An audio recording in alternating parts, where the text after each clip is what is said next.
Hey there, tech fans. Rick here again with another review, and today I have the DJI Mavic Air 2. This drone is an incredible drone for new flyers because it provides pretty much everything you'll need to get up in the air and take some amazing footage. It's also incredibly easy to fly. Now, I know there are newer drones out. There's actually a newer version of this drone out, but I wanted to focus on Mavic Air 2 because I feel like a lot of the newer drones came out and have advanced features that you may not need, and the Mavic Air 2 really provides everything a new flyer needs in a drone, again, that's easy to fly and incredibly safe. So I'm going to give you 5 reasons to fall in love with the Mavic Air 2. And the first one has to do with the size. Most drones that you'll find on the market today can be large and really difficult to bring along. DJI pioneered the folding drone back with the original Mavic Pro, and the Air 2 actually follows that same folding pattern where you can fold the legs in, fold the top arms in, and the drone itself, when it's folded up, is a little bit bigger than a can of soda, and I think that's incredibly small and easy to take along, which means you'll have the drone with you more often than a bigger drone that you have to think about bringing along. And also, all the accessories are smaller, so the batteries are smaller, the charger's smaller, the controller's smaller, so it is really the perfect package for traveling with the drone when you go on vacation with the family and friends to put it up and capture some amazing footage your next vacation. So the size is really important. The next key feature is the length of time you can fly it and the distance you can fly it, because when you're buying a drone, you want to make sure, number one, that it'll stay up in the air for a long period of time because you don't want to be swapping out batteries. You'll find a lot of other drones have really small capacities in their batteries, which means you can put it up for 10, 15 minutes, then you'll have to bring it back down, change out the battery, and put it back up again. This drone can fly for 34 minutes on a fully charged battery. Now, don't fly at 34 minutes because you have to get it back and land it, but you can get a solid 20, 25 minutes of flight time in the air with this drone, which is perfect because that gives you plenty of time to get it up to height, get it out over an area you'd like to film, and spend some time there capturing the exact footage you need, getting the perfect pictures and the framing right, and still have plenty of time to get it back to your home position and land it. So 34 minutes of flight time is incredible on the drone. It also can fly very, very far. It can actually fly 10 kilometers away. Now again, we have a visual line of sight requirement in the US where you can't fly beyond your visual line of sight, so you always have to keep the drone in your line of sight.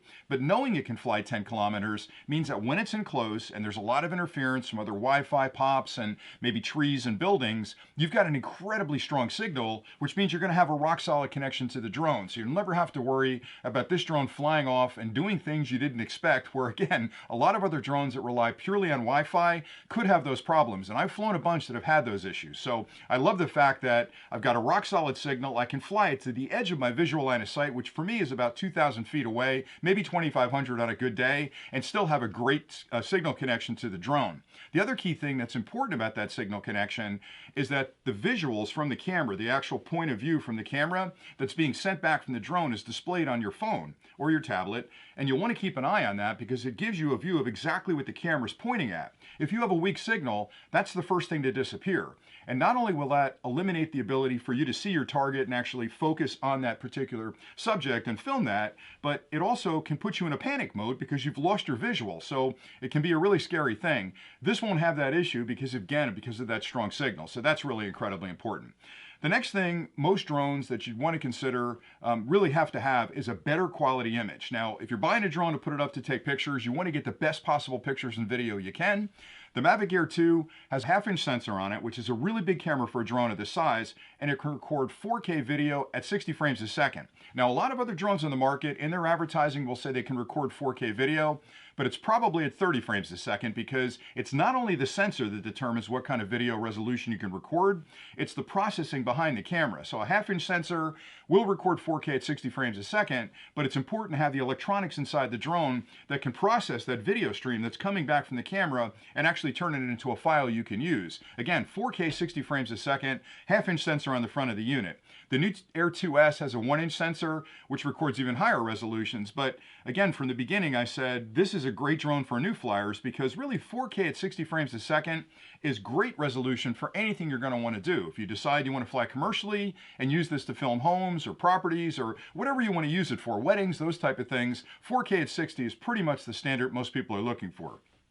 The last thing I want to mention is the amazing brilliance that is built into this drone, because DJI has been building drones for close to a decade now, and they've got a tremendous amount of engineering built into their drones, and the Mavic Air 2 takes full advantage of all of that. So for starters, it's an incredibly safe drone. What I mean by that is if the drone experiences any kind of issue where it lost connection with the controller, the batteries are getting low, the drone actually takes over at that point and will fly up to a certain height, and you get to set that height. It'll turn around, fly back to the takeoff point, and land pretty much where you took off. So it's an incredibly safe drone in case kind of scary things happen. You also have the ability to force that return to home by hitting the button on the controller. You can also pause the drone in mid-flight. So if you're getting into a situation where you're heading for a tree and you're panicking, hit that pause button, the drone will stop in midair and it won't crash into that tree.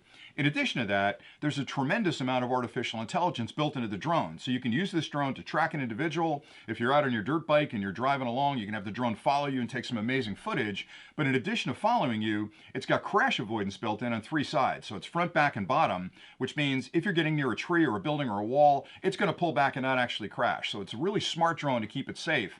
And then the last thing I wanted to mention was the automated filming features that are built in. This drone has the ability to do all kinds of really complex shots just by tapping a button in the application. Whereas other drones, you're going to have to spend a lot of time getting good on the joysticks to revolve around an object to keep it in focus, or maybe to keep you in focus as the drone flies away. This one has automation features built in that, again, with a couple of button clicks, you can actually have the drone do these automated routines where it'll keep you in the center of the image and spin around you, or it'll fly away from you and take an elevation height up as it goes away from you. So there's a lot of things that are built into it that make it just an incredibly smart drone from a protection perspective and a filming perspective. And all of that's built into the Mavic Air 2. And again, competitively, there are better drones out there, bigger drones out there. There are certainly smaller drones out there. But this one is sort of right in that Goldilocks zone where it's big enough to take with you pretty much anywhere, but still small enough to fit in a suitcase. It's going to hold its position in the wind, even if the wind starts kicking up where some of the smaller drones can't. And you're not spending more than you need to get the features you're going to want to use. A lot of the other drones that are more sophisticated are a lot more expensive. And are you really spending that money to get things you're going to use? With the Mavic Air 2, you're getting pretty much everything you need in the drone at a pretty reasonable price. So hopefully you found this video helpful. I've enjoyed doing it. And until next time, stay nerdy.